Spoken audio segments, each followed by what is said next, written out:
Bonjour à tous, je vous retrouve pour la partie 2 des statistiques descriptives pour la classe de seconde. Et dans cette vidéo, on va voir étendue, écart interquartile et écart type.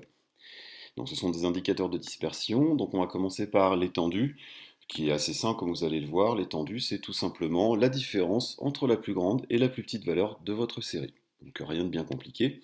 Donc par exemple, si je reprends le tableau qu'on avait vu dans notre partie 1 du cours, qui représente les buts marqués avec le nombre de matchs durant la Coupe du Monde 2018. Eh bien, la plus grande valeur ici, c'est 7, hein, le nombre de buts maximum qui a été marqué durant un match a été 7.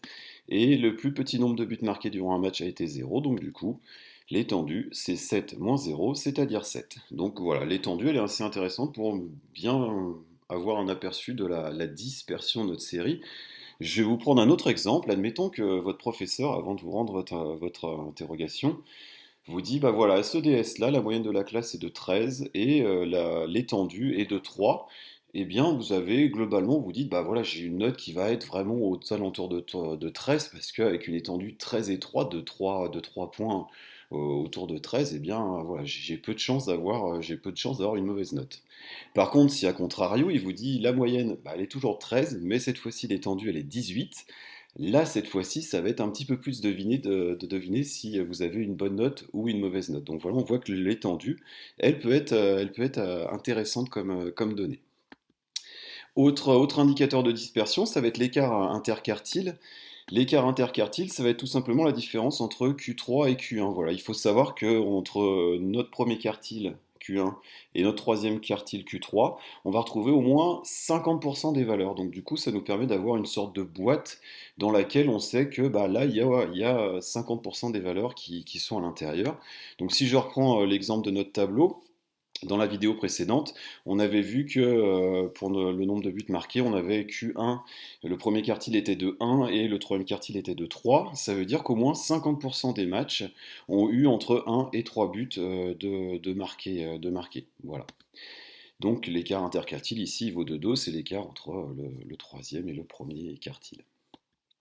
Une remarque, c'est que, bah, c'est ce que je vous ai dit, hein, l'écart interquartile mesure la dispersion autour de la médiane, et à l'intérieur de cet écart interquartile, à l'intérieur de cette sorte de boîte qui est entre Q3 et Q1, on retrouve au moins 50% des valeurs de la série.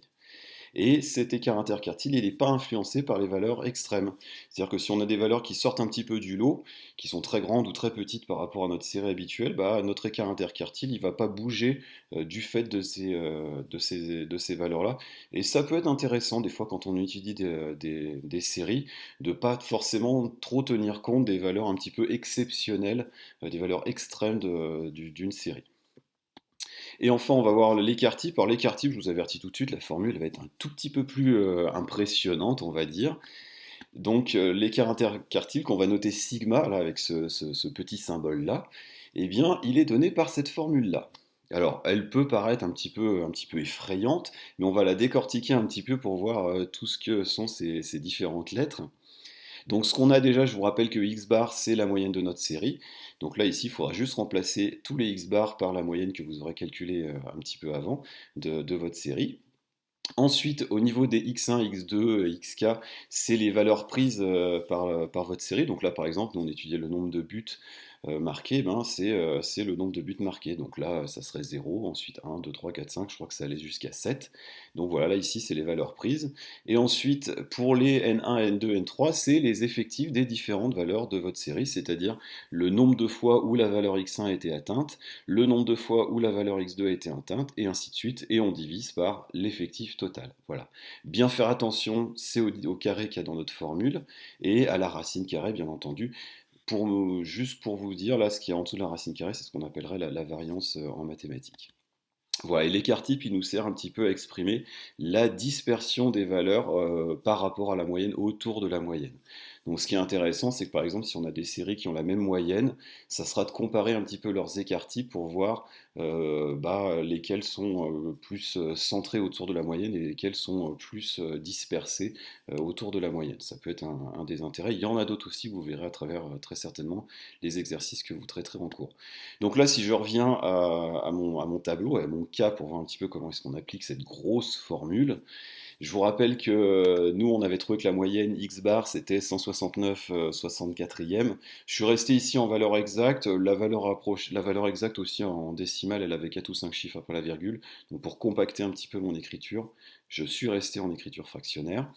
Et ensuite, ce que je vais faire, du coup, tous les X bars, je les remplace par 169 64e. Et les N1, je vous rappelle que c'est les effectifs. Donc là, par exemple, c'est 1 pour N1. Et le X1 qui va avec, ça va être 0. Donc du coup, je ferai 1 fois, entre parenthèses, 0 moins 169 64e au carré, et ainsi de suite. Du coup, ça me donne cette ligne de calcul-là qui est assez importante. Mais voilà, en étant bien scrupuleux, on arrive à ne pas se tromper. Donc on retrouve à chaque fois l'effectif et ici la valeur étudiée. Donc il y a eu un match avec 0 but, 15 matchs avec un but, 17 matchs avec 2 buts et à chaque fois on a soustrait par la moyenne. Voilà, si vous faites ce calcul-là, vous allez trouver que ça fait un cercle 1,56. Ouais, c'est un écart type qui est assez faible. Donc on a un dispersement assez faible autour de notre moyenne. Pareil, ça serait plutôt à prendre dans le terme de comparaison entre des séries. C'est là où l'écart type sera très certainement plus intéressant.